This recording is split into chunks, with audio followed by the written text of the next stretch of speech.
It is officially Black Monday. Kevin Stefanski is out of here. Andrew Berry stays. Welcome to a special edition of the Nosebleed Show. I'm your host, Tyrell. And welcome to the Nosebleed section. Whether it's your first time here, welcome. Or if you're returning, welcome back. We don't usually go live on Mondays, but it is Black Monday. We got general managers or a general manager that got fired last night. We got head coaches getting fired. Stefanski announced earlier this morning. Pete Carroll announced about a half hour ago. Andrew Berry is supposed to hit the podium at 12:30. They should have it up and running on their YouTube channel. And if they do have it up and running on the YouTube channel, y'all make sure y'all tune in or stay tuned in and stay with the channel because we are going to have live reaction if they have it up there. Hit that like button, everybody. Hit that subscribe button. The Nosebleed section is back for another great episode. Another great episode. We are ready to go, ready to get locked and loaded. We got a very packed show here today. We're going to talk about Andrew Berry, his role into, essentially his role. What part did he play? I think the 2025 draft essentially saved his job. I think if he didn't hit on all these draft picks, he would have been fired. He would have been gone. He would have been gone along with Kevin Stefanski. They would have had the pink slip and the white boxes ready for Andrew Berry. But he had such a strong 2025 NFL draft, had a solid 2024 NFL draft. We know that Berry, outside of Deshaun Watson, will look like at least a top 15 general manager. He is going to stay as general manager. I thought he would get promoted up. If you guys watched the live stream last night, I thought he would get promoted up to chief strategy officer of football operations, and it will bring in a new general manager and a new head coach. But we do know for certain that the Cleveland Browns will have a new head coach. Stefanski, 47 and 55 in his 6 years here in Cleveland. And I'm going to say this about Kevin Stefanski because Jimmy Haslams had a press conference earlier today. And I'm going to say this about Jimmy about Kevin Stefanski, excuse me. Kevin Stefanski, thank you for everything you've done for this organization. Thank you for putting this organization in a better situation than it was when you got here. Regardless of what happened the last 2 years, I have been on the fire Stefanski trade for the last 3 years, but even myself must admit that the expectations and the standard for this organization has forever changed because of Kevin Stefanski. We remember, us Browns fans, let's not sit here and forget, let's not sit here and act like we weren't expecting, or the expectation were, hey, if we get 6 wins, if we get 6 wins, we're happy with this because this organization is a dumpster fire. It wasn't like previous regimes where there was tumultuous turmoil, where there was bickering back and forth, where there was general managers almost fighting each other, where we had offensive coordinators and office assistants making 28 PowerPoint slides on why he's quitting the Cleveland Browns. If you know that story. We haven't had that with this. For the most part, we've had a clean regime, a very clean regime. There has been some hit pieces out there here and there. We know about the one for the Athletic. We know about that one. But overall, what Kevin Stefanski has done for this organization has put us in a better situation, has raised our expectations. And to be honest with you, even though the last 2 years, especially the last 2 years, have been tumultuous, at the end of the day, Kevin Stefanski did leave the organization in a better place than what it was when he found it. Hugh Jackson, Freddie Kitchens, Mike Pettin era, we remember all of that. and we didn't have to endure as much suffering overall over the 6 years than we did in past regimes. We went to the playoffs twice. We didn't win a playoff game with Stefanski on the sidelines, but we went to the playoffs twice. We played 3 playoff games under the Stefanski era. For that alone,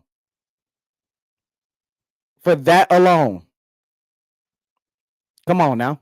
We got it. Come on. Let's be realistic. Let's be honest here. So we're going to go over Jimmy Haslam press conference before Andrew Berry's press conference. Hopefully we can get Andrew Berry's press conference live. If not, we'll do a little switcheroo or we'll adjust. We're definitely going to talk about Jimmy Haslam's tenure as the owner of the Cleveland Browns, the positives and a lot of negatives. We're going to talk about who I want to see in this building next, who I think should be in this building next, and who I think will likely be in the building as the head coach of the Cleveland Browns. You got to remember, whoever comes in to the Cleveland Browns, the very first thing the head coach will have to do here is address the quarterback situation. I know I've been more adamant about addressing the offensive line, but what I mean by addressing the quarterback situation is, do you rock with Deshaun Watson? Because as long as he is here, we said on the live stream last night, as long as Deshaun Watson is here, as long as that boogeyman is in the closet, as long as the elephant is in the room, there is a possibility that he will start. So as the new head coach, you have to think about that. As a new head coach, is Shedeur the quarterback? Shedeur proved enough to the organization that he at least deserves a chance to be either to prove himself to be the franchise quarterback or the bridge gap quarterback. He at least proved that. But as the head coach coming in, whether it's Schwartz, whether it's I'm hearing Mike McCarthy, I'm hearing Brian Flores, one of those 3 guys or whoever it may be, Jesse Minter, whoever it is, they're going to have to figure out, is Shedeur the guy? Can Shedeur fit this scheme? Can I build around Shedeur? That's a factor as well. Does Dylan Gabriel stay or is he gone after 1 year? So the quarterback situation is very interesting for the new head coach, whoever that may be. I will discuss if Kevin Stefanski is going to get another job or not. But since we're on a time crunch, let's go ahead and let's review Jimmy Haslam's press conference. Fair use. And hopefully the Browns will have Andrew Berry's and we'll live react to that. Here's Jimmy Haslam on the whole situation, on the whole ordeal right now. I think everyone knows Andrew's going to be available in the press conference room at 12:30. All right. Good morning, everyone. Personnel decisions, particularly with people at the top of an organization, are always difficult. And I can tell you, having made a lot of these over the years, that this was as difficult as any we've ever had to make because of the quality of the person involved. Organized, worked hard, navigated our ship for 6 years through the inevitable ups and downs that we face in the NFL. Outstanding father and husband. And I think even you all who are around a lot probably underappreciate how much time we all spend together. And there's nothing more fun than winning an NFL game like we did the last 2 weeks, beating our arch rival, the Steelers, 2 weeks ago, and then winning yesterday on the last play of the game and seeing the joy in the locker room. And there's nothing more distasteful than losing an NFL game. And it's finite. You either win or you lose. And Kevin did a lot of good things here over his time period with us. It was an extremely difficult decision we made. And I shouldn't say I have no doubt, I would be highly optimistic that Kevin will be a head coach again in the league. Now I want to turn our attention and talk to our fans, okay? And I want you to hear this, okay? First of all, ownership takes full responsibility for where we are. To win 8 games in 2 years is horrible. It's totally unacceptable, okay? And it's not going to continue, okay? And I want the fans to know we are as frustrated as you are. And we hear a lot from our fans, which we actually appreciate. We have great fans. Hold on. Y'all know I barely do this, but hold on. What'd you just say, Jimmy? What do you say? Decision we made. And I shouldn't say I have no doubt, I would be highly optimistic that Kevin will be a head coach again in the league. I want to hear this again. Now I want to turn our attention and talk to our fans, okay? And Okay. I want you to hear this, okay? First of all, ownership takes full responsibility for where we are. To win 8 games in 2 years is horrible. It's totally unacceptable, okay? And it's not going to continue, okay? Pause right there. It's not going to what? It bet not continue because we've heard this song and dance before. Us Browns fans, the losing is not going to continue. We're not going to, we're frustrated as you are and all these other. I'm pretty sure you are. I'm pretty sure you are. But at the end of the day, let's be real here. The Deshaun Watson trade was a franchise-altering decision. And as much, and yeah, there are a lot of other reasons why I'm like, Stefanski has to go. But that's one of them. Stefanski sabotaged Baker Mayfield. Let's be real here. And I got the Baker Mayfield jersey on. It's just, come on now. All right, come on, Haslam. What else you got to say? Okay. And I want the fans to know we are as frustrated as you are. And we hear a lot from our fans, which we actually appreciate. We have great fans. They're extremely passionate, and they deserve better than what they've gotten the last 2 years. Okay. I'll tell you this. The fans have not been wanting that stadium at Brook Park, but you ain't listened to us on that. Okay. No, I don't need to say anything else. We are going to give you a better product. Our sole goal here is to be a consistent winner, not make the playoffs in 20 and then make it again in 23, not win 8 games in 2 years. That's not what we're trying to do. That's not acceptable. Our fans deserve better. We'll start the head coach search literally this afternoon. Andrew Berry will lead that effort. Key members of his organization as well as ownership will be involved in the process. You all have been through these processes before, and I think we have a good plan laid out. I want to comment on Andrew because I know that there's questions out there. Well, why didn't you change both of them? Or why didn't you change Andrew and not Kevin? And I would say this. I think Andrew, over the last year, has done a very good job. And I want to go through that because I think it's important to. Okay, before he goes through that, right? They're starting to search this afternoon, so I'm assuming they're going to start the search after the press conference. Okay, that's number one. Number two. He's about to address why he chose Barry or chose to keep Barry. And mind you, I've not heard any of these comments, but it's something's going to tell me that Haslam doesn't blame Barry for why the Cleveland Browns have only won 8 games in the last 2 years. Or he's not going to put all the blame on him, whatever the case may be. I think that's what's about to happen. And I should let it just play out, but I got to throw my commentary in there for the Fair Use Act. Let's just see what he says. To talk about the moves he made to strengthen our team, okay? I think it began with what I would call a very efficient free agency. We added one player, and that player made a substantial difference in our football team, and that was Malik Collins. Malik is not only a really good player, he's a really good person who is a leader on our defense, a leader in the defensive line room. Andrew negotiated a trade a week or two before the draft started, in which we added 3 draft picks, 2 last year, a second and a fourth or a fifth, and a first this year, okay? Then I think we had one of the better drafts that we've ever had. I think we added 4 really good football players who were either first team all-rookie or second team all-rookie, and I think Carson has a really good chance to be the NFL Rookie of the Year, defensive Rookie of the Year. I think you know what? I will say this. Haslam spot on. Haslam is spot on about this. We've said it plenty of times on this show that Malik Collins was a big signing than a lot of people were giving credit for or paying attention to. We said it right here on the show. We also said right here on the show that losing Malik Collins on the field and in the locker room made a major difference in Myles Garrett's sack numbers, which he still got the record, right? But it made a big difference because teams literally could not double Myles Garrett They couldn't double Myles Garrett because Malik Collins, for his size, has pure raw athletic talent and speed, especially at 31 years old. I literally said, where has Malik Collins been at this entire time? Why did we try to go get this guy sooner?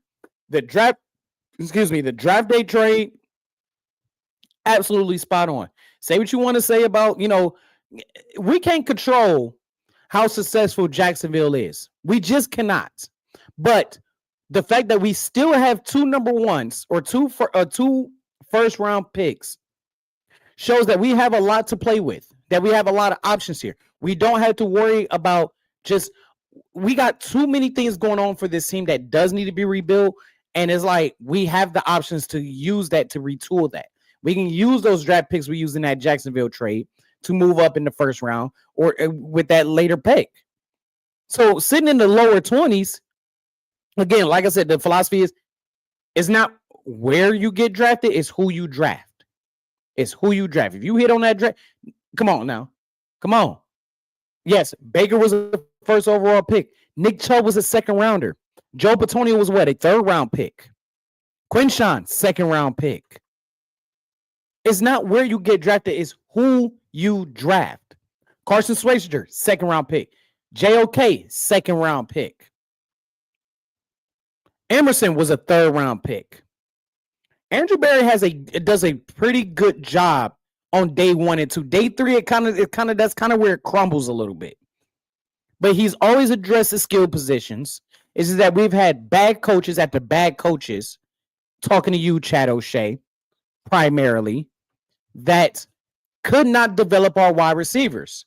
And then David Bell suffered a nasty injury that ended his career. And who knows what's going to happen with JOK. But he is spot on about that. He is spot on about the offseason that the Browns had last year is astronomically great. And it didn't show this year, but it's going to show. I believe it's going to show. And I think the thought process that Haslam has is that we need a new guy to come in and execute the plan that we're building. Because what we are building here, whether you want to admit it or not, but what the team is building here is something that is going to help us win in the future. It sucks that we're back here because, that's kind of what we heard about 8 years ago about how we were supposed to be winning in 24 and 25. But we didn't do this without tanking. And that's like the thing that I've said on this channel multiple times. For everybody that sat back and was like, the Browns are tanking, like the front office tanking. No, they weren't. They were literally giving you the best that they got. We are in cap hell. The thing that holds Barry back is because of the franchise altering decision. But that was everybody. That wasn't just that was Barry, that was Haslam, that was DePodesta, that was Kevin Stefanski. These guys worked together to get Deshaun Watson. They swung and they missed. Like I was telling my friend Chris in the chat, between me and him and a couple of other friends, was that if we flash back to 2022, there's a reason why they made that move. Most NFL general managers were saying that Deshaun was better than Baker, despite the fact that he was sitting out a year. Remember, there were 5 other teams vying for Deshaun Watson's services. We just outbid everybody, and it bit us in the ass. It bit us in the ass, and we had to pay the repercussions for that. But give Andrew Berry the credit that he deserves. He's navigated through that. Did we question him trading Joe Flacco to the Cincinnati Bengals? Absolutely. To me, it still kind of don't make to a division rival, but even then, it still kind of didn't bite us in the ass. We know that Kevin Stefanski wanted to keep Joe Flacco, and yes, I listened to Daryl Ryder's interview with 92.3, and he was like, "Hey, that was the moment that the relationship between Barry and Stefanski deteriorated," and I believe it. But I think it goes beyond that. Like I said, you had a head coach in the building that weren't holding players accountable for their actions, weren't disciplining the team. making bad decisions. You can't keep going through 3 offensive coordinators.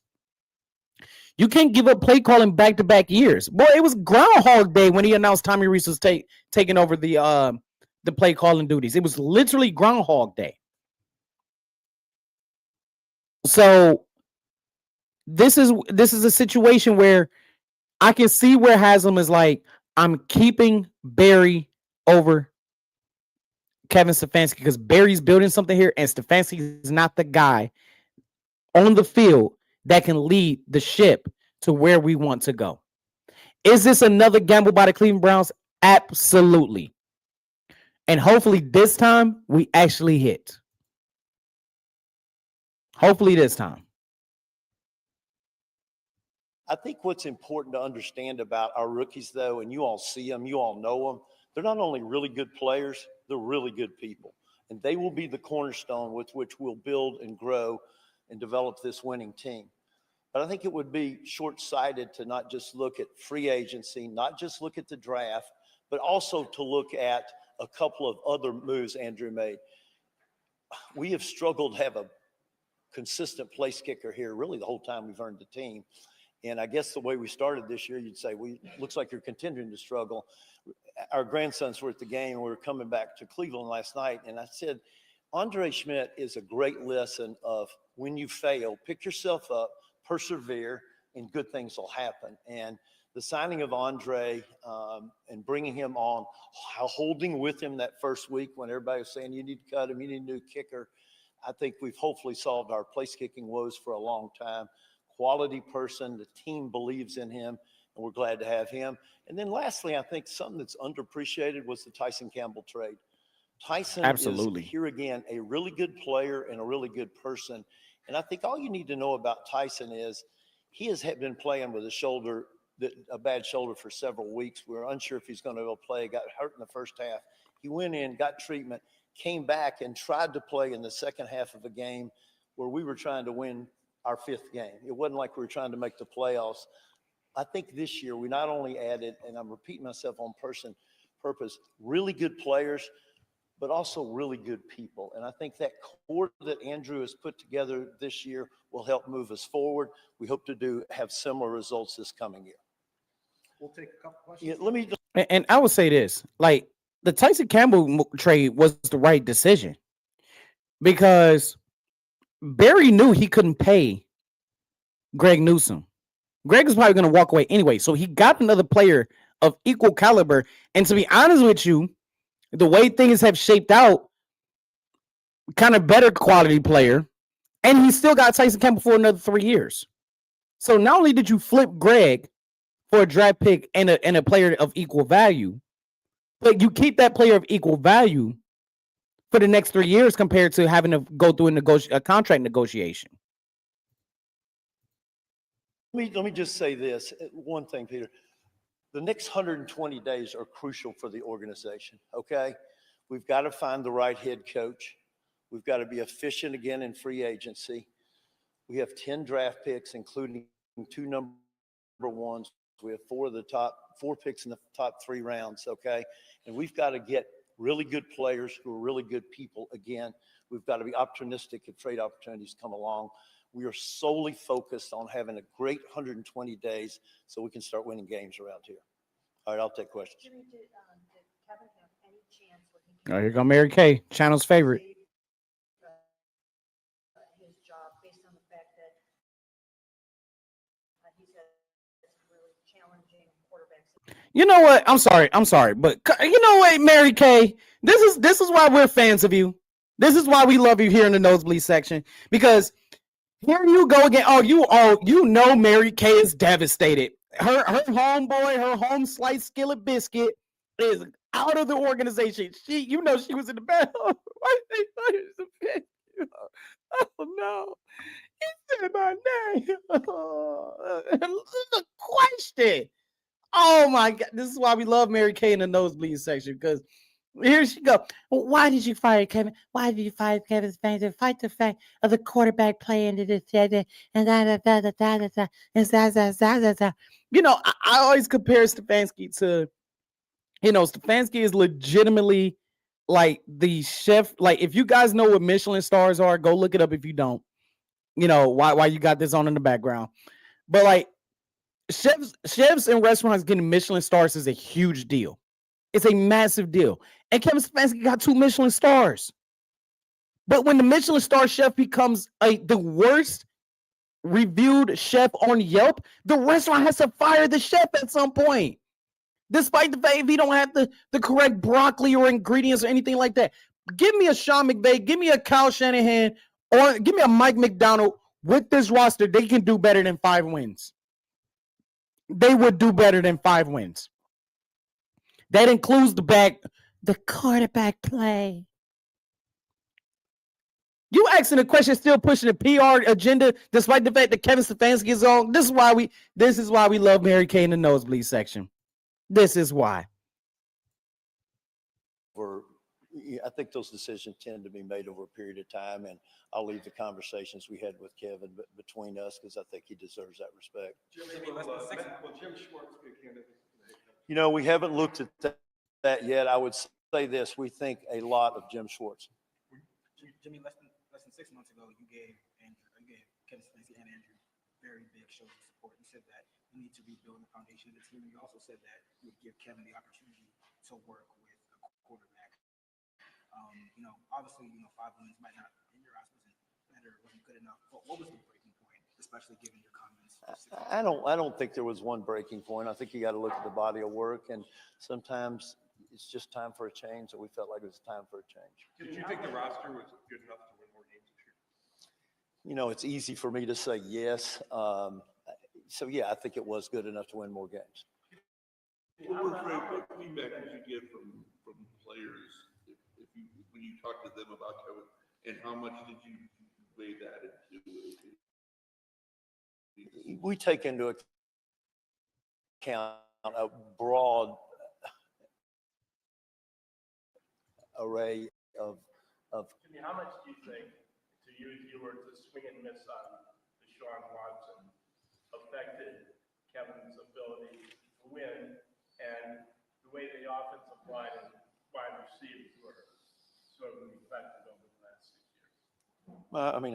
I don't think we need to cover it again. I said it. When you trade for a player and you give up 3 number 1s and 2 number 3s, that really depletes your ability to raise the roster. So did it have impact? Yes. Jimmy, do you think the alignment between Barry and Stefanski suffered this year? No. He didn't know if you were trading Joe Flacco. How does that happen? Let me say this, and some of you said this is a dysfunctional building. I will say this before. I know he's going to defend it. I will say this. Do I believe that Kevin Stefanski didn't know that Joe Flacco was getting traded prior to it happening? Absolutely. Like there's no doubt in my mind. There's really no doubt in anybody's mind that like we could just go back and we can watch that clip, and he was stunned, and he didn't do a good job hiding it. He didn't. So, and we've had multiple reporters saying that was the moment that the relationship between Barry and Stefanski kind of soured. But to say this organization is dysfunctional, knowing our past with general managers and head coaches, George Corkinis bring anybody to mind? Compared to all of that, this is not dysfunctional, which is crazy to say. Huge exception to that. The 2 of them work just like this, okay? And they talk all the time. Their offices are basically next door to each other. Is there tension in the building? Of course. This is a hard business, and there's lots of stuff going on. The 2 of them work together extremely well. Extremely well. Why would the head coach be surprised that it started? I can't comment on that one thing, Tony, but if anybody says this is dysfunctional or those 2 of them did not work well, that's dead wrong.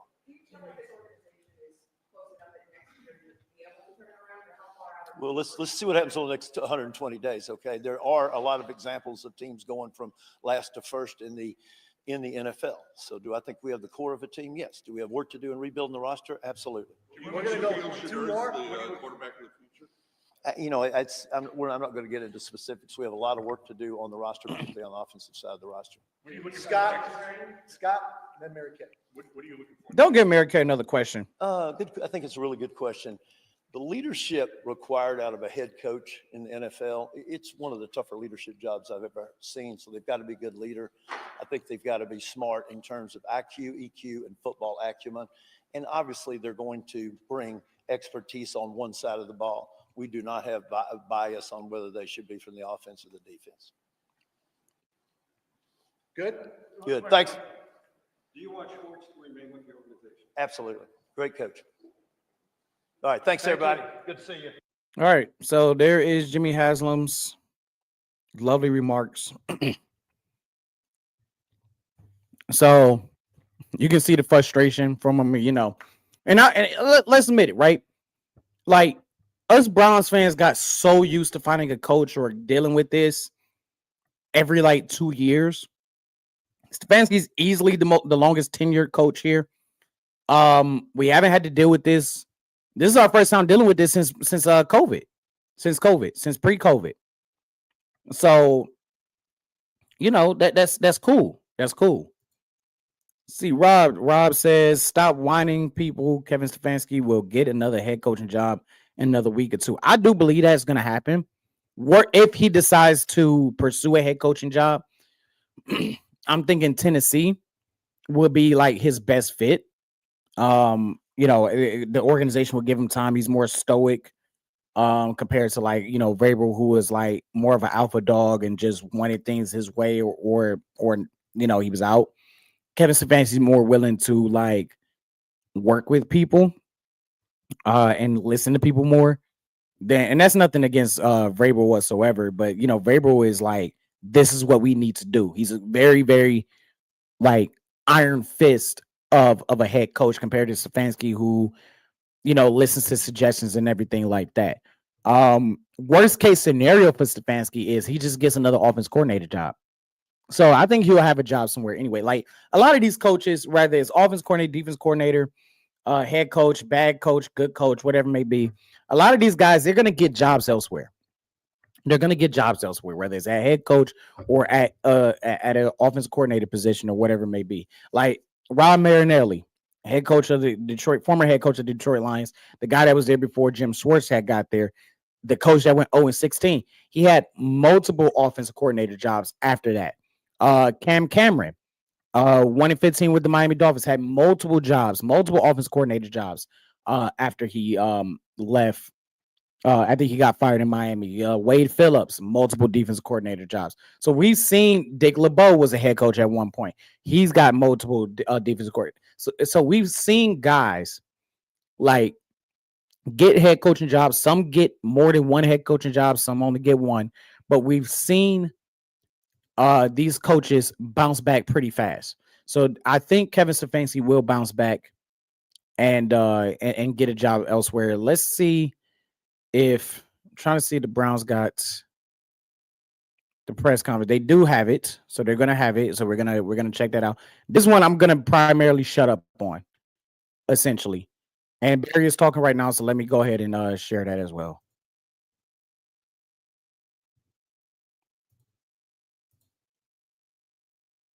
Evaluate progress for a team that's squarely in their contending window, it's different. I think that's totally fair. How we would think about a season in 2020 or 2021 versus this year, it's different. That's absolutely true. Some of that is outcome driven, but not all of it. And you try and weigh that as best as you can and make the decision that you feel is best for the organization. Will you guys interview Jim Schwartz for your head coaching job, and maybe also Tommy Rees, anybody else in the building? And then if so, what do you see in those guys that would lead you to believe they could be good head coaches? I'll talk about them individually since you raised two coaches who are on our staff. So first with Jim, Jim's an outstanding football coach. We have a lot of respect for him, a lot of appreciation for him, and he has certainly earned the right for consideration. But that's something that we still have to discuss and obviously discuss with him. And Tommy, he's a very talented young coordinator. He's held in very high regard, not just in college football, but across the NFL. But again, those are discussions that we have to continue to have. How important is it this time maybe getting somebody with that? Joe, we'll be pretty open-minded. I think there are a number of different archetypes of successful head coaches. I think about Kevin. I think it's easy to forget now that he has, 2 Coach of the Year awards on his mantle, that when he was interviewed first in 2019 and he didn't get the job, and then again, I guess it was 2020 and he did. In both of those cycles, he had no head coaching experience, and we were the only team that interviewed him. And so I think our responsibility is to search far and wide. There are good coaches out there. We've just got to do our homework and find the right fit for us. We'll have no preconceived notions as we go into the search. Sorry, Andrew, do you have any, whether it's regrets or whatever, just the way the offensive line, the lack of depth there and so on, and then you have rookies behind that line, quarterbacks. I guess 2 thoughts. One, maybe could have done a better job bringing the line together, and B, was it too soon to go to the rookies with that? Or? Terry, it's a good question. I'd say, specifically to, let's say, the offense, it's no secret that that's where we're going to invest most of our resources this offseason. I think the reality of it is, a year ago when we decided to make the pivot that we did, you also realize that you're not going to be able to accomplish everything at once for the roster. The offensive line, that's a position group that I do imagine will have a fair amount of turnover as we go into 2026. But we also do feel like it was important this year, and quite honestly going into next year, to give young players snaps if we're ultimately going to build a core and foundation that we need to win perennially. Kevin got dealt kind of a bad hand going into the year, 4 quarterbacks to start camp. How would you kind of Mayor Kay said that. Yeah, I'd say, honestly, most teams go into camp with 4 quarterbacks. That rep distribution may be a little bit different than what we had, but it's the most important position in sports, and it's something that we felt strongly about investing in. I'd actually give a lot of credit to Kevin and the offensive staff in terms of how they brought along those 2 rookies and how they designed practice. But we believe in competition in every room on the roster, and quarterback's no different. You talk about finding the right partner. What are the qualities that you think are most important in this next leader for the organization? Yeah, so I'd say number one, like you hit it, it's not just leadership by position, but I'd say leadership more globally, because when you hire a head coach, it's someone who has to be able to lead your players, lead your staff, lead the organization, lead through hardship and lead through crisis. And NFL years, they're like dog years. They're really difficult seasons. And that'll be at the forefront because it's first and foremost a leadership position. And then when I say partnership, head coach GM relationship is a lot like a marriage, and you have to work side by side and fight back to back. And I think that that's really, really important because you have to be aligned in terms of how you're positioning the team. Do you think he can be your starter next year, or do you think you should find something not? Scott, I think we saw a lot of progress with Shedeur this year. I think that's both mentally, physically playing the position. He's still very much a work in progress, like many rookie quarterbacks are. But I think we saw some really good things in terms of his playmaking, his accuracy, his ability to extend with his feet. And I think I'd also give him credit, as well as our offensive staff, for bringing him along in terms of his pocket management, his situational awareness and things of that nature. Now, that all being said, we're going to do our work on the quarterback market. It's too important of a position, and it's something that has to be solidified. I can't sit here and tell you today, whether the solution or the starter in 2026 is internal or external, but it's something that we're going to work through, over the next several weeks. And quite honestly, the new head coach will also have a lot of input into that as well. Andrew, when you look at what Joe Flacco did in those 4 games here, and then he goes down to Cincinnati and has 300-yard games, what does that say about the wide receivers that you have in this roster? Yeah, Jeff, offensive football, and particularly the passing game, it really does take all 11. I know that's something that our coaches have said a lot over the past couple of years, because the offensive game is about precision. It's never just on the quarterback. It's never just on one position group. Protection plays into it, route precision, route design. Obviously, we wish we had more success, while Joe was under center here. We didn't. It's unfortunate. But just to follow up, so then what do you think of this group of wide receivers that are on this? Yeah, listen, I think there's a lot of work that we still need to do on the offense from a personnel standpoint. I think that we have a number of players that will continue to be pillars and are players that will continue to develop and invest in. But the offense is going to have significant investment this offseason, Jeff. Why did you make the Grant was talking about this a little bit, but obviously there's not a lot of people that run this sort of system that Jim runs, and these two high safeties have become really tough, but all that stuff. I mean, how important is it for you, kind of regardless of team, to keep the defense in this sort of system intact here, given the personnel you guys have added over the last 3 years? It's a good question, Ashley. I think that number one, I think you hit on a really good theme that, one of the costs of turnover is that players can kind of get caught in transition between scheme to scheme to scheme. We do have a number of players who are maybe a little bit more defense specific or scheme specific, but I'd also say that we have a number of players that are pretty scheme versatile. Ultimately, our thought will be, hey, let's find the right head coach, let's find the right leader, because schemes, they really do come and go. But it is fair to say that we're very pleased with where that side of the ball is. That group is intact. They're under contract. And we really do like the style of play. As you enter this transitional phase, how close do you feel like you are roster-wise, pillar-wise, that you guys talked about, to having success? These guys have talked in the locker room about wanting more wins and being close to some of those. How close do you feel this organization is to having success? Yeah, Cam, I'll never put a limit on our team in a given year. I think, we see that on a yearly basis. I think you can look at how different the playoff field is, this year versus last year. I think we have 3 teams that were picking in the top 10 last year that are either winning their division or, going to be playing this upcoming weekend. So every year really is unique. Now, that being said, very much more focused on process and doing the things that we need to do on a daily and weekly basis to get there. I wish I had a crystal ball and could say, hey, this is what it is definitively. Do I feel like we're closer today than we were a year ago? I do. I hope we are a whole hell of a lot closer a year from now than we are today. And we have a lot of work to do. And that's really where my focus is. That's what I'm dedicated in terms of doing. You spoke about a GM and a head coach obviously being partners. Yeah. And with 8 wins in 2 years, a lot of times we see in pro sports house cleaning. How do you feel personally, professionally about Kevin going and you staying?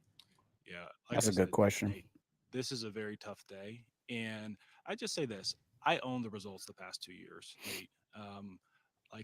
I own it entirely. And ownership evaluates every one of us in the operation on an annual basis. I'm no different. And I am grateful that they feel like I'm the right person to lead us through this transition period. And that's where all my focus, energy, and dedication is going to be.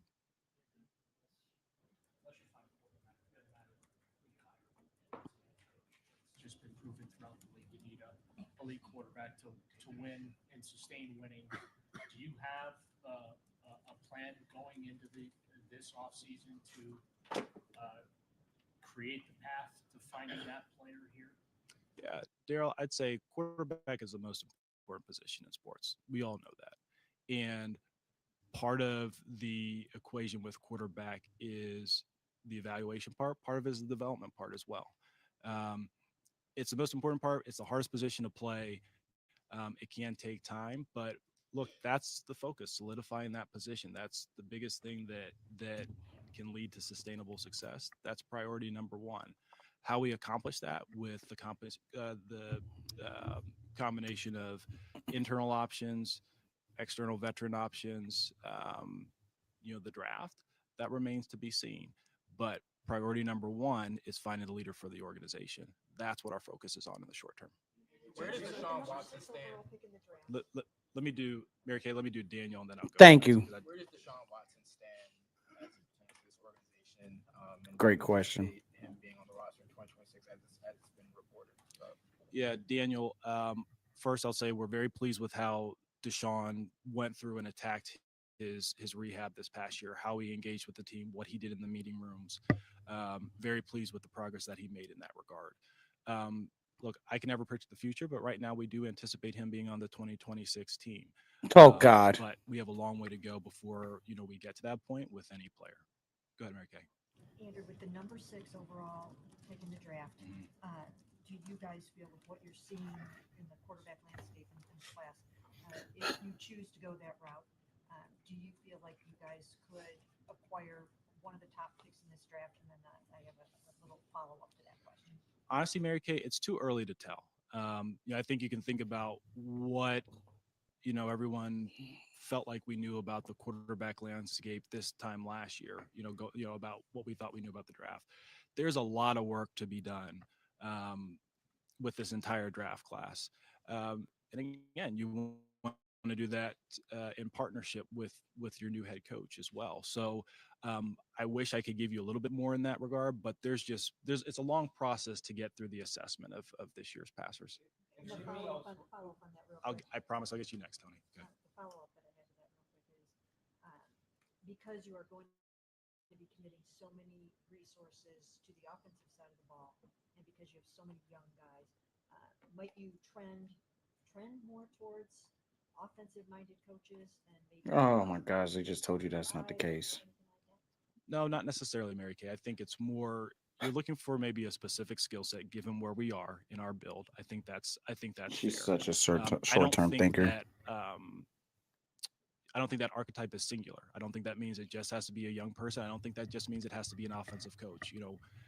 I mentioned a little bit earlier, the head coaching position, it's so different than being a coordinator. And the head coach's responsibility is to make sure that the offense is run and developed well, as opposed to necessarily having to be the person that directly does it. Go, Tony. It's indicated that you will lead the search, but there will be others on the committee. Who will they be? Yeah, Tony, I won't go into specific names. I knew he was going to say that. You say we're going to leverage the expertise across our football operations group. This is an organizational decision. It's not just a singular person who does everything. You're hiring for a position that's going to have such a huge daily and yearly impact on the team, and we want to make sure that we leverage the expertise of many people in our operation as we go through the process. Can I go here and then I'll come back to you, Chris, just because he hasn't asked a question. You mentioned that you knew coming into the season that this would be a year of transition. Season ends, then with two-time coach of the year, getting fired because you didn't see enough progress. How do you sell that to candidates who are looking to know that they'll have the necessary runway to do what they need to be done? Yeah, we understand where you are, and I mentioned, we all get evaluated on an annual basis. I think the reality is, like, in any head coach opening, every organization has their own challenges, their own constraints. There may be at different points with the roster's lifestyle.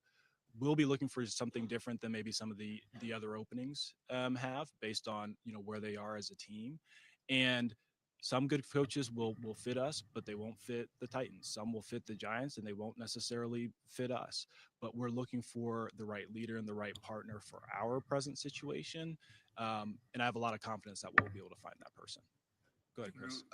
I know Paul left during the season, but do you envision his role being filled at all? And are there any other potential front office changes? Do not envision Paul's role being filled. I think we have a number of talented people who will absorb more responsibility. Paul's a huge loss. No, he's not. Who have gained a lot of really good experience and sparked people in that, in that regard. So, Can I follow up by asking, what did Paul do? We didn't get a chance to talk to you in mid-season. So can you tell us what he did? Yeah. So Jeff, I think, this is something that we've covered a lot over the past 6 years. Paul, let me just say this. Paul is a longtime executive, former general manager, incredibly strong, sharp thought partner, huge in terms of strategic thinking, and really built up the research and strategy group as well as player development. Paul did a lot for the organization over his time here. And we're grateful for the amount of time that he did spend with us. Okay. Notion of like dysfunction within the organization, and he takes exception to that.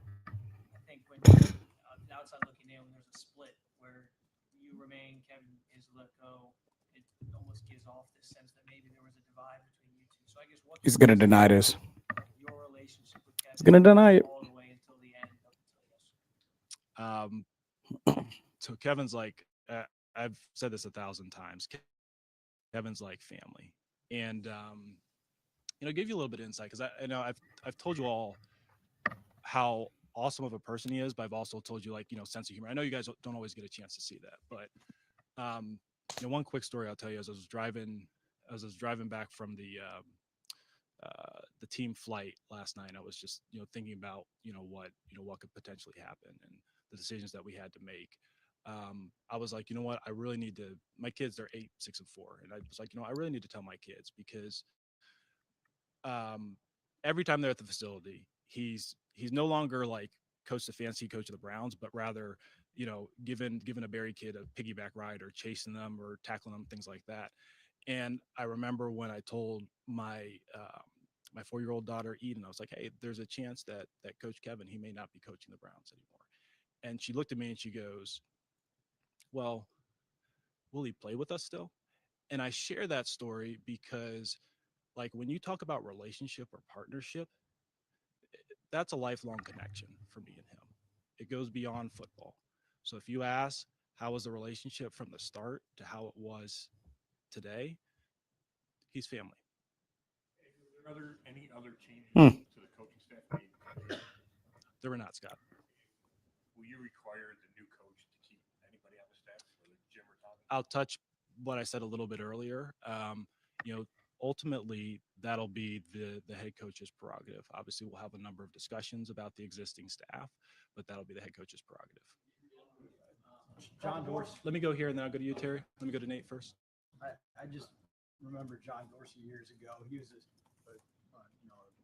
very experienced GM, sitting up there and saying about a coaching search. Yep.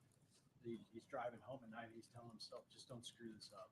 So how prepared do you feel to lead a coaching search? And is there anyone you're going to be leaning on? Yeah, we're going to leverage a lot of people with experience and people with, I'd say, process expertise, both internally and externally. Being a head coach in the National Football League, it's a really, really, really hard job. And I think it's at times maybe a little bit like players where you try and make the best decision that you can at the time with the information that you have. But, I joke is like, I don't actually Bill Polian used to say this, that like other than running for Congress or governing in Congress, like position of head coach may be just as hard because of all the different challenges and things that you face. And so what we're going to do, we're going to ensure that we have a process that is well defined in terms of what we're looking for and what the role will be specific to our organization. And we'll make the best hire we can. I'm confident we'll find a good coach. And then a big part of it, no different than quarterbacks, Daryl, is we've got to support that individual to make sure that they can have success as they lead us. Go ahead, Terry. Winning games in 2 years is crushing the fan base. You did it yourself. Excuse me. How fast can you, I guess, get to where your team is watchable again? And, just a better product. Yeah. Where the team is watchable again. Yeah, Terry, I think it goes maybe a little bit to Cam's question that I certainly would expect us to make progress over the next calendar year with who we hire and how we invest in the roster. In terms of our ultimate goals, I can't put a firm timeline on that, but we certainly do owe the fans more than what we've given them the past. So what assets or things do you have that can, I guess maybe jet sweep that thing going forward? Yeah, so I look at how we're positioned. We're positioned with we'll have ample cap room at the beginning of the year. We have a defense that is elite, and everyone besides maybe one starter is under contract for multiple years. I look at some of the young core offensive players that we brought in this year, and I look at the fact that we'll have 10 picks, 2 in the first round, and I think it's probably going to be 7 in the top 150. It gives us an Wow. incredible opportunity to continue to take a big step forward. Two more. We're gonna go Mary Kay, then we're gonna go Cam and Jeff. When we talked to Now here go our favorite. on Friday in the locker room, he mentioned that that more rebuilding is not going to be for him, and he needs some assurances that you guys are 100% committed to winning as fast and as soon as possible and thoroughly as possible. So my question about that is, do you have any concern that he might try to ask to be traded again, and in the event that something like that happens, can you state unequivocally that you wouldn't do that, or where would you stand on it? So I think the first thing I'd say, Mary Kay, is Miles and I have good and frequent dialogue. I think when people hear the term rebuild, and probably specifically here, really their thought is tear down, right? The idea that you're trading away a number of prime players or veterans, and you're accumulating resources and things of that nature. When we think about where we are in our transition, it really is about building up the offense. Many of the trades that we've made are, really about maybe players who won't be a part of the future core, and getting future value for when we're in our prime window with this roster. If we do trade a productive veteran in his prime, it's probably more in lines of what we did with Greg Newsome, where we were able to acquire Tyson Campbell, a player that we thought was an excellent scheme fit. He's in his prime and under contract for 3 years. It would be more of a strategic decision like that. So our focus is on continuing to build. Winning is always the focus, but we also want to make sure that we take the proper steps to ensure that, hey, we don't have these up and down seasons, but that we can sustain it. Rookie class was so productive for you guys this season amid the changes. Do you have an approach to ensure that any kind of changes like this aren't detrimental to their continued growth and their development as you look for even more production from them in next season? It's a great question, Cam. Absolutely. That's certainly top of mind. Young players, they don't always have linear progress. I wish Shout they out to did. It'd be Kim. a lot easier for all of us. But And Jeff. that will certainly be a focus as we get to meet the candidate pool over the next several weeks. This is your first coaching search since you've been here. Mhm. Would you say this is the most important decision of your career as a pro front office guy? I'd say this, Jeff. I think we have a lot of important decisions coming up. I think probably the two most important Good decisions spin around. that can be made by an organization are head coach and quarterback. So whichever order you want to put it in, I think that's fair. But look, my focus, I'm 100% dedicated in terms of finding the right person that continue to lead our franchise forward. All right. Thank you all. All right, cool. Because we don't need to hear Mary Kay ask another question. All right, so that's Andrew Berry right there. Pretty much, I ain't gonna, this is live, and as it's happening, I ain't want to say nothing else. I ain't want to interrupt too much, but this. Let's be real here. This is Andrew Berry's most important decision, because this is his job. This is his job. He stayed and Stefanski left. He stays, Stefanski's gone. The organization decided to keep Stefanski. Not only decided to keep Berry, excuse me. Not only decided to keep Berry, but like legitimately decided to have Berry make the call. Essentially, like, hey, if you say we keep Stefanski, we keep Stefanski. If you say we should let him go, let him go. Like the way Jimmy was talking today, the way Andrew Berry has been talking today, Andrew Berry not named Jimmy Haslam, is spearheading the organization. We've seen the reports over the last 2 weeks, but this is pretty much confirmation to those reports. Shout out to Jeff. Shout out to Kim. Shout out to Terry, because those 3 reporters, they legitimately asked the legit questions, the hard-hitting questions, and Mary Kay with them softball-ass questions. We love Mary Kay here in the nosebleed section. But this is where the organization is heading. This is where the organization is heading. And this is where not just us, but the Falcons, they fired Raheem Morris, and Pete Carroll got fired. We know about Callahan earlier this year. Brian Dable, I had to look at my whiteboard for a minute.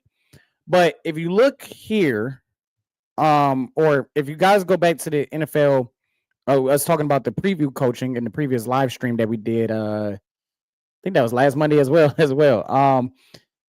We talked about me and Dre talked. Shout out to Dre, friend of the channel. Go check out his blog. But we talked about the guys that were potentially going to get fired, and in the top 5, I had Carroll, Morris, Stefanski, McDaniel, and Gannon. Now, Gannon was number 1 on the list, but it's looking like he's not going to get fired at all. Pete Carroll's gone, Stefanski's gone, and Raheem Morris is gone. So 3 out of the top 5 that we had potentially getting fired end up happening. We got some comments. Camp, shout out to you. He said, I don't think so, because Stefanski will be the offensive coordinator at Oregon next year. I don't think if Stefanski has another head coaching job in the NFL, or just like has an offensive coordinator position in NFL, I think he stays in the NFL instead of going down. Well, not going down, but going to the collegiate level and going there. I mean, Stefanski's like offensive mind would work wonders in college football to me. Like, it's just Stefanski, like I've always said, Stefanski or any head coach, you are the CEO. You are the CEO, plain and simple. And if you, the CEO, cannot manage the team, cannot put the team in the best position to win, you got to go. There are a lot of guys that were genius offensive coordinators, absolutely amazing offensive, defensive coordinators. Prime example, Chip Kelly. Remember, Chip Kelly 13 years ago was all the rave.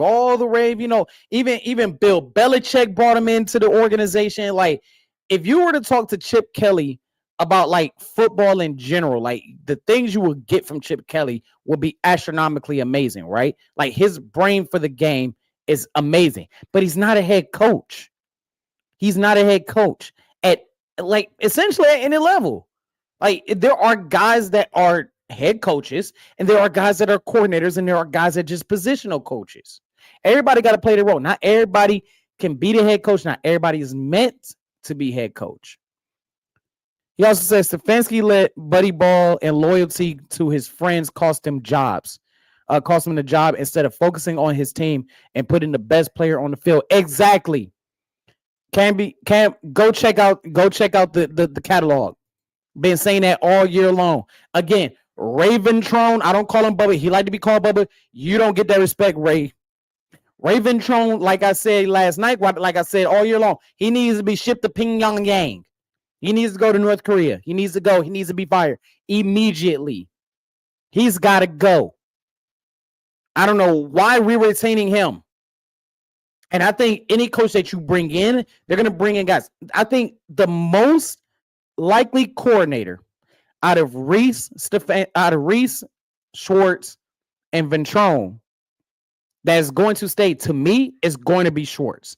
Because I think any coach that has Schwartz on the contract will look at how this defense has played since Schwartz has gotten here and would go, yeah, I absolutely need him. And to have that, especially if you bring in a coach that doesn't have any head coaching experience, you're going to need a Jim Schwartz right there to help you along the way. But this is where the Browns are for the first time in 6 years. And for the first time in 6 years, the Browns are looking for another coach. But we have been saying it. I've been saying it since week one. There's other people that's been saying it as the season went on. You know, I don't have anything publicly So I'm just going to claim week 1 publicly. But I've been saying this since even that 2023 playoff run. Stefanski had to go. The scheme wasn't there. The voice wasn't there. It just wasn't there. That has nothing to do with the man. That has nothing to do with, like, we didn't have to worry about this guy being an arrogant prick. We didn't have to worry about this guy putting the team to shame, flying around his own ego like that. We didn't really have to worry about that with Kevin Stefanski. We didn't have to worry about that. We worried about a guy that did his best. Yes, was he too stoic for me? Yeah. Were there moments where I'm like, dude, show some freaking passion and bow up a little bit? Yes. But at the end of the day, Stefanski left the organization in a better position. Or you can at least sit back and say he came into a hot ass mess. And yes, he did leave in a hot ass mess, but it wasn't as big of a hot ass mess than what we had prior to here. Because let's talk about Jimmy Haslam's tenure since the Cleveland Browns have been owned by him back in October of 2012 officially. Because Jimmy Haslam made sure Pat Sherman and Mike Holmgren were gone. He brings in Joe Banner. He brings in Mike Lombardi. He brings in Rob Chudzinski. Chudzinski goes 4-12, kicks Chudzinski to the curb. And remember, people, that this job, the Cleveland Browns job, was so undesirable that coaches and coordinators were literally avoiding getting interviewed by the Browns. To the point where, remember, it took us 2.5 weeks, 3 weeks between firing Chudzinski and hiring Mike Pettin. Most of the time you get a week and a half before you get your guy. Because guys were turning it down, turning the interviews down.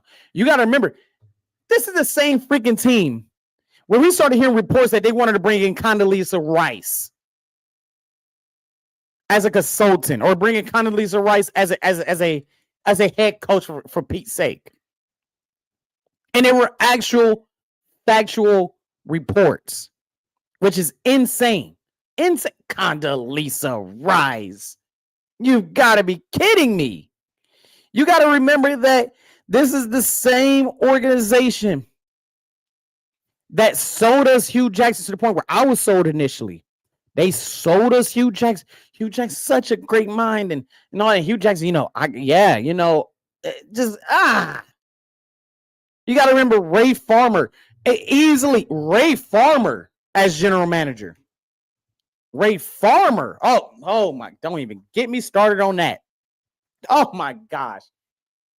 Easily, he should have been fired after 2014. Say what you want to say about Barry. Say what you want to say about Barry.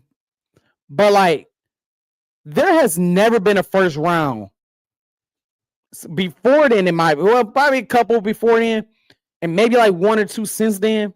But to me, the 2014 Browns first round draft is the worst first round I've ever seen from any organization. And that's not just biasness. That is a fact. Did we not forget what Ray Farmer did? Did we not forget that they sat back and had the 4th overall pick, traded back to number 9, then traded up 1 spot to get Justin Gilbert? Just to get Justin Gilbert, they passed on Sammy Watkins, who had a productive career. They passed on Aaron Donald. They passed on Odell Beckham. They passed on Anthony Barr. The Browns legitimately passed on 7 Pro Bowlers to get Justin Gabriel. And that was even the cherry on top of the cake.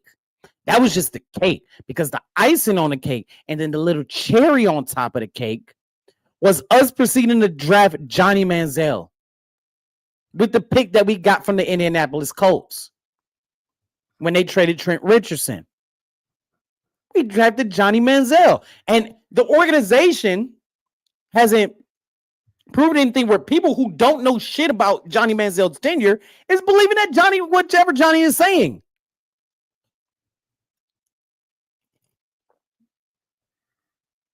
Despite the fact that everybody told you it was wrong. You got to remember, and yes, that was a Jimmy Haslam move as well. But Ray Farmer ain't fight back on it. You know what I'm saying? He didn't fight back on it. And did y'all forget that Haslam hired a quarterback console team, a quarterback consultant team, spent over $100,000, and they said the top two quarterbacks out of this draft, based off of our findings, is Teddy Bridgewater and Derek Carr, and they passed up on both of them for Johnny Manziel, who was listed last on that list. They fell into the media hype. Then they hired Paul DePodesta in 2016. We go through the Mike Pettin era. Remember, from 2015 to 2017, that's Pettin and Hugh Jackson. The organization went 4-44. They won 4 games out of a possible 48. 4. At least Kevin Stefanski won 8 in the last 2. He's won 8 in the last 2. Let's not sit here and act like the Browns wasn't a Jamie Meter block field goal and Mike McCoy's mismanagement of the clock away from going back-to-back 0-16. The Christmas Eve miracle of 2016. Along with that Cavs game. We got to mention that. The greatest Christmas game of all time. Let's not sit here and act like we had a head coach he dove in the lake. Nah, they should have just tossed him off the boat. I ain't saying, tie him up to some concrete shoes in the body. I ain't saying that, but dude, you did it off the shores of Lake Erie. You say he was going to dive in the lake. They should have just did it on the boat. Like, just send him out on the boat, toss him out there, then throw a life preserver. Like, okay, yeah, you dived into the lake. The turmoil between, and flashing back just a little bit, between Joe Banner and Mike Lombardi, where they almost threw punches at each other. The crap that we've seen out of the Hugh Jackson regime, the inability of Todd Haley and Hugh Jackson getting along, where they almost came to blows, where they both got fired, not hiring Greg Williams. To John Dorsey's credit, listening to his quarterback and hiring Freddie Kitchens, but we still hired him. Freddie Kitchens wearing the fuck Pittsburgh shirt in the airport. Freddie Kitchens running a 4th and 9 halfback draw on Sunday Night Football. We don't remember this. We don't remember that us fans around throughout the entire city was like, hey, if you guys just win 5-6 games, if you guys can get to 8 games, if you guys can win 8, please, let's not sit here and act like the Browns literally went through the 2010s, the only team in NFL history to go through a complete calendar year decade. A complete calendar year decade, not like split up or anything like that. They went through a complete calendar year decade where they didn't have a winning season. Even the Jacksonville Jaguars had a little run in 2017. So where Stefanski left this organization, it's a hot mess. But he did do what he was supposed to do. And that's why I've said earlier that this felt worse than the Hugh Jackson era because there was hope. There was hope that there was change. There was hope that we were a contender. There was hope that the losing was done and over with, and it all went away. And let's be real here, Andrew Berry played a part in that as well. He played a part in it as well. And it's a shame because Berry legitimately, to me, outside of the Deshaun Watson trade, is a top 15 general manager. And I think Haslam is looking at everything. I think the Deshaun Watson thing came into play. That's why I kind of just scoffed, like, oh my gosh, like we've already admitted that Deshaun Watson wasn't the guy. Like we swung and we missed. Let him go. Take the L on the money side. But I think that Jimmy Haslam looked at this situation and said, you know what? Despite the Deshaun Watson trade, you have done remarkable things with the organization. We are at a point where you've done the Amari Cooper trade. Remember the Amari Cooper trade, the at first to a lot of fans, not to me really, but to a lot of fans, the Jerry Jeudy trade had looked good to a lot of people. I wasn't a fan of it. I was proven right. Remember last year, he's led the league in drops in back-to-back years. I was never a fan of the Jerry Jeudy trade, but what he got for Jerry Jeudy, pretty solid. Him signing Zadarius, him signing Dalvin Tomlinson, him getting Jadeveon Clowney over here, him bringing in Kareem Hunt, him bringing in, keeping Nick Chubb around for as long as he could. There has been positives. And like I said, Barry has to try to address the wide receiver room.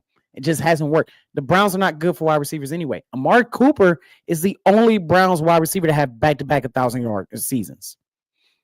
So it's not a clear, and the Browns have never been good at finding wide receiver. But this draft alone has been like, if Joe Flacco saved Kevin Stefanski job for 2023 and 2024, this draft class to me has saved Andrew Berry's job. But Andrew Berry, I got some notes in my phone here as I'm looking for it. Andrew Berry has legitimately not been bad at drafting. He hasn't been bad at picking guys. And a lot of people forget that Andrew Berry was here during the Sashi Brown era. He left to go when they cleaned house and brought in Dorsey, he left to go to Philadelphia and then came right back.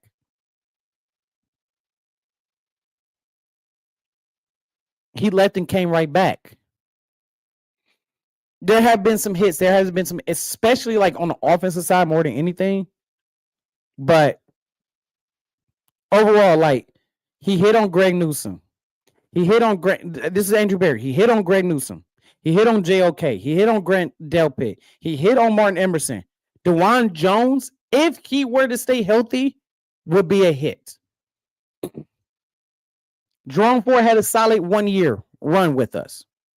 Best pass blocker. Running back pass blocker.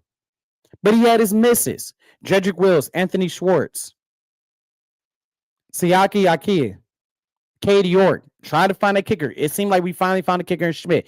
Even Jimmy Haslams is like, hey, we found a kicker.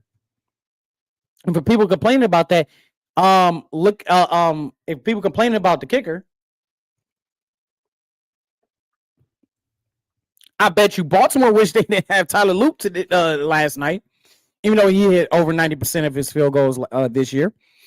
Great rookie year, but your kicker matters when you need his foot. And outside of week 1, Schmidt delivered in every single situation outside of week 1. Andrew Berry does a great job.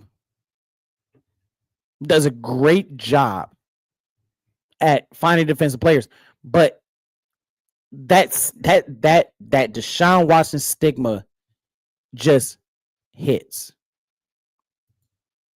Shout out to Ken. Ken says the standard of the organization changed when you gave $250 million, 3 first rounders, and a future for a sexual offender. Then you lose your first pick by winning 2 meaningless games. Genius. We weren't getting the first round pick.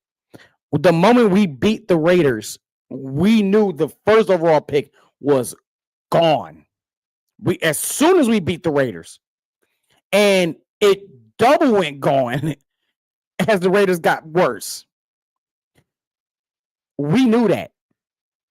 We knew we weren't even getting in the top 5 after we beat the Raiders. And these players don't play for picks. They don't play for picks. They play to, as Herm Edwards say, we play to win the game. They play to win the game.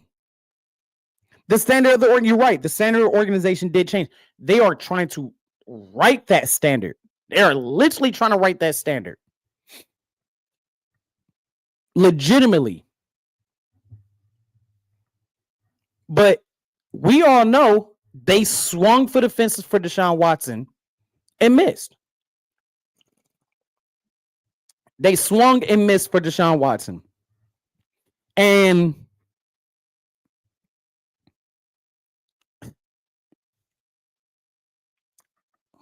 as I sit here and think, I'm just the defense I had, and it's not defending Deshaun Watson.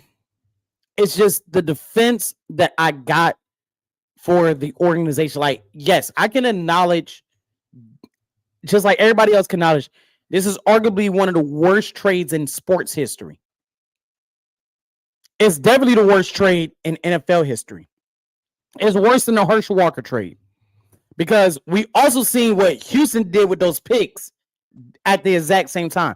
They used those picks to rebuild a playoff contending team.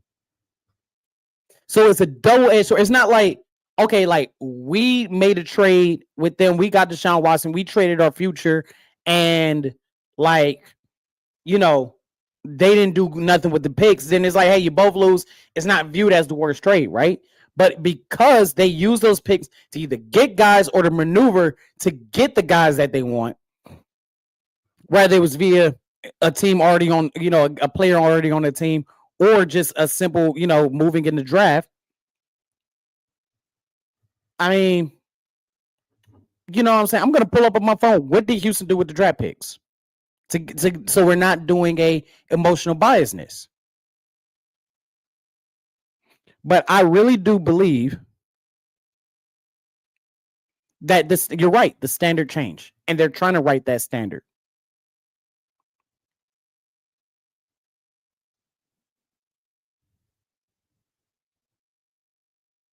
Pulling it up on my phone right now. But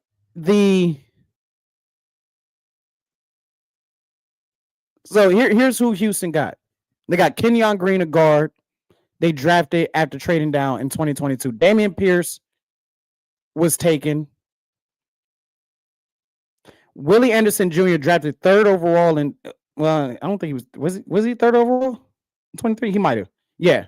After trading using Cleveland Browns 2023 draft pick, he became the defensive rookie of the year. Tank Dell was selected Tank Dell with the original 73rd pick that Houston packaged to move up in 2023, which became one of those picks for the Browns, right?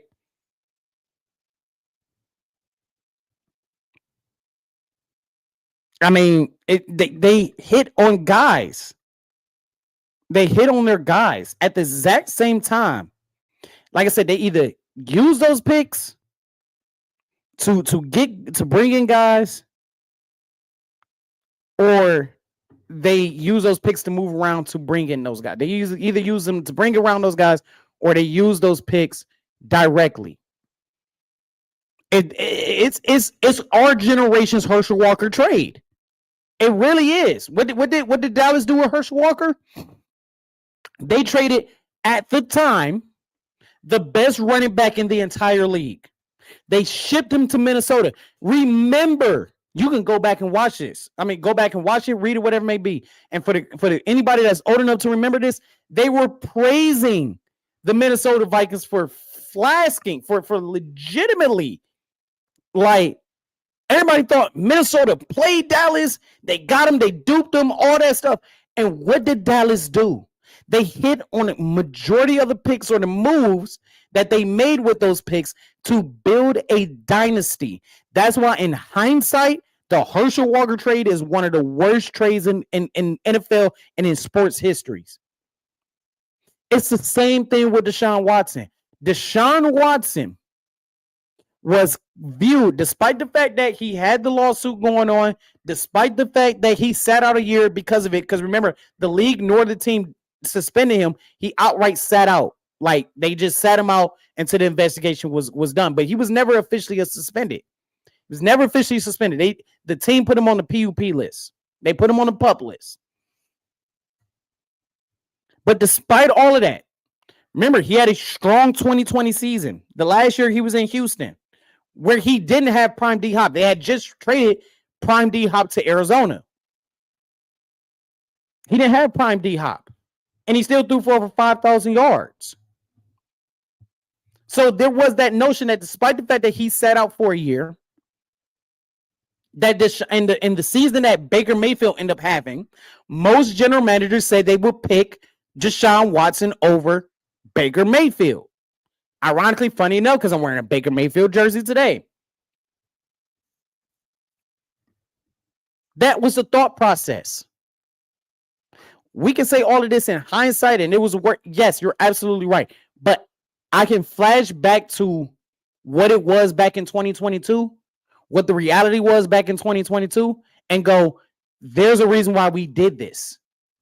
This wasn't a boneheaded decision that the Browns made. Baker played like crap. And due in large part, in which, to me, Stefanski sabotaged Baker by not being a strong enough head coach. This is the moment where I turned on Kevin Stefanski by telling Baker, despite the fact that Baker went into Kevin Stefanski's office, went to Andrew Berry and pounded his fist on the desk, stating that I want to play despite my shoulder being hurt. When the original diagnosis for his shoulder was if he sit out for 3 weeks, 3 to 6 weeks, he will be A-OK, perfectly fine. And Baker was going into an option year, which would have benefited Baker Mayfield in the long run with Cleveland.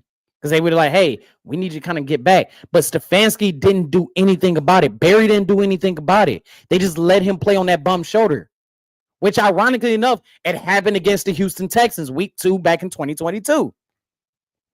It happened against the Houston Texans of all fucking teams. Of all teams, it happened in Houston. It happened against Houston. And then everybody forget that he aggravated that shoulder injury in practice that week, the following week, by throwing an interception and then leading a tackle with that bum shoulder.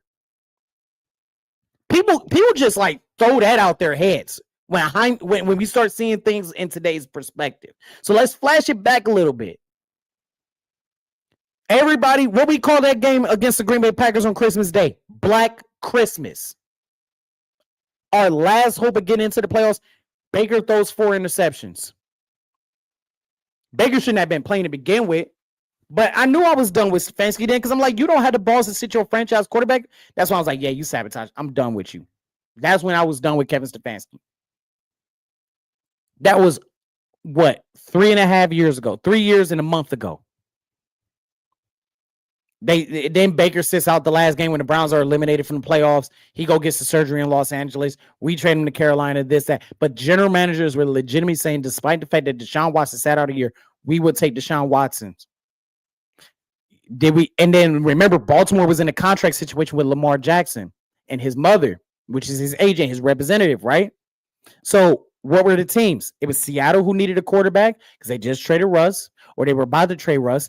It was Denver was already targeting Russ or Aaron Rodgers. So it was Seattle, Pittsburgh, New Orleans, Atlanta, Carolina, and Baltimore was a wild card, along with the Cleveland Browns. We were in a bidding war with 6 other teams. So the Browns are the brunt of the downside of this trade, but we're not going to sit here in the nosebleed section on the From the Nosebleed channel and sit back and not act like and pretend that there weren't at least 5 teams. 5. We know how to count, people. 5 teams that legitimately were vying for his services, and the Browns outbid everybody. They outbid him with draft picks, and they outbid him with the pocketbooks. Remember, Deshaun Watson told the Browns no. And he was going to choose between Carolina and Atlanta. And Andrew Berry and Jimmy Haslam personally went to Deshaun Watson and offered him the contract and gave Houston the package deal that made Houston what it is today and made the Browns what it is today.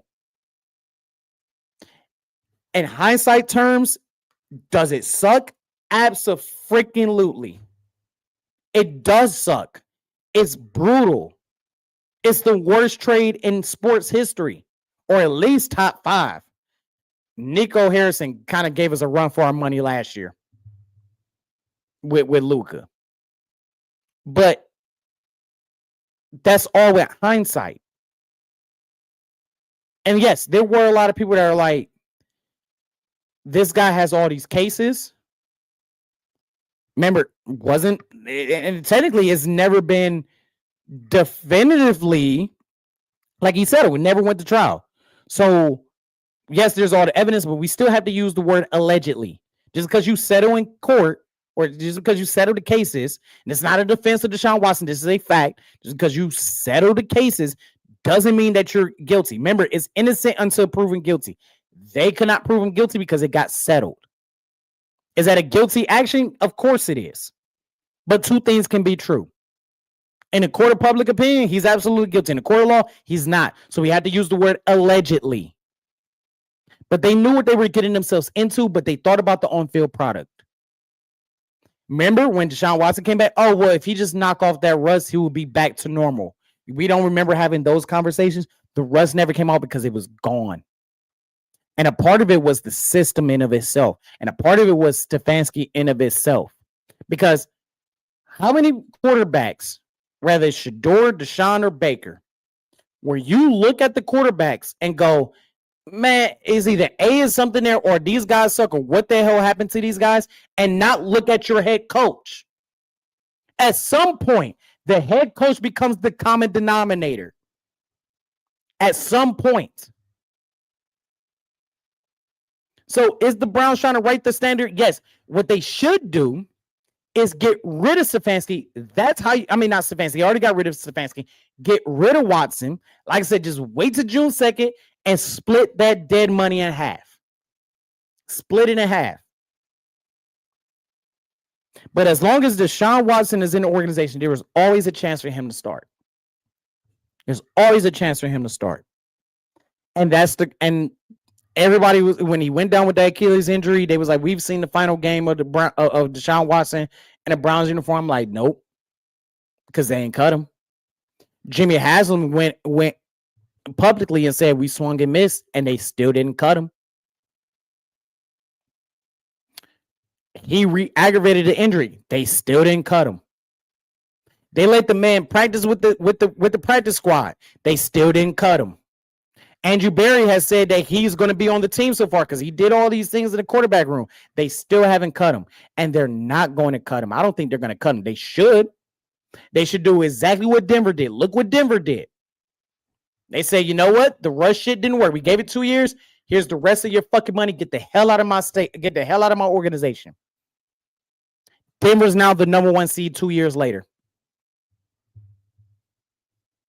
So it makes everything look worse when we see organizations that were in a similar situation as us in 2022 make moves and take gambles initially with the quarterbacks, doesn't work, and they cut ties. It's the same way with Aaron Rodgers and the Jets. The Jets cut ties with Aaron Rodgers. That relationship was done anyway, but they still decided to cut Aaron Rodgers, and they're gearing up for their future. They're revving up their future because of it.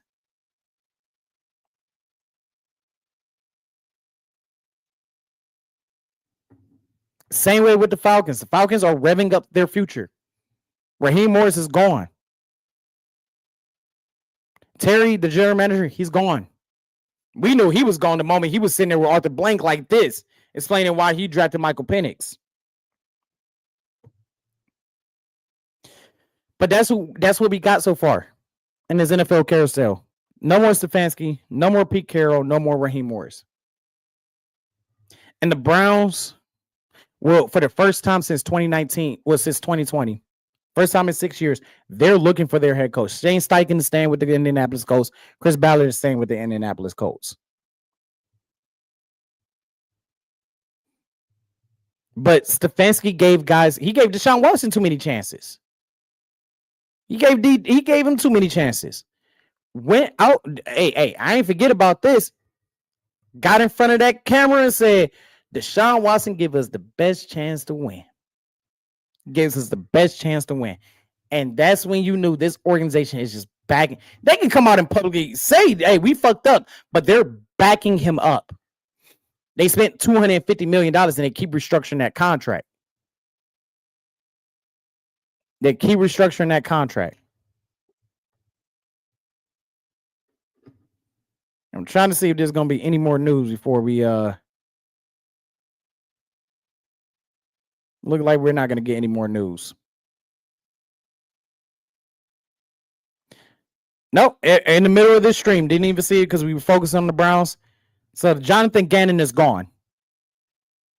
There were reports that they were going to keep him. I guess they decided to go on. So our top 5, Jonathan Gannon, in this order from 1 through 5, when we went through the coaching ranking, was Jonathan Gannon, Mike McDaniel, Kevin Stefanski, Raheem Morris, Pete Carroll. 4 out of 5 are gone. Dable's gone. Callahan's gone. Zach Taylor is being retained in Cincinnati. No word on Harbaugh yet. I think Todd Bowles is going to keep his job. No word on Harbaugh. Looking at my whiteboard back here, the top 10. It seemed like Todd Bowles, I know some people are saying like he was coaching for his job, or, you know, even if they didn't make the playoffs despite winning, he might lose his job. I haven't seen anything about that yet. And I missed the Jonathan Gannon breaking because we were focused on, which I can't believe that was an hour ago of Andrew Berry. Andrew Berry's press conference. So that happened right around the time Andrew Berry's press conference happened. So I haven't really seen anything else. And I think that's going to do it for our live stream. So thank you all for watching, whether y'all just tuned in permanently or, you know, stuck around or just checked in and everything like that. Please hit that like button. Please share. Please subscribe. Hit that notification bell. We're going to go through everything, and we will be here. I want to make sure you guys are all here when we introduce the new head coach of the Cleveland Browns. We will be here for the playoffs. Instead of being a Browns post-game show, we're going to do a playoffs post-game show for the Sunday and Saturday games. And I might do a playoff live reaction game. I might do that. I'm not sure yet because I do want to do some things for next year for season 2 for the Browns on this channel. But this is Tyrell from the Nosebleeds. Thank you all for joining the Nosebleed section. Until next time, signing off.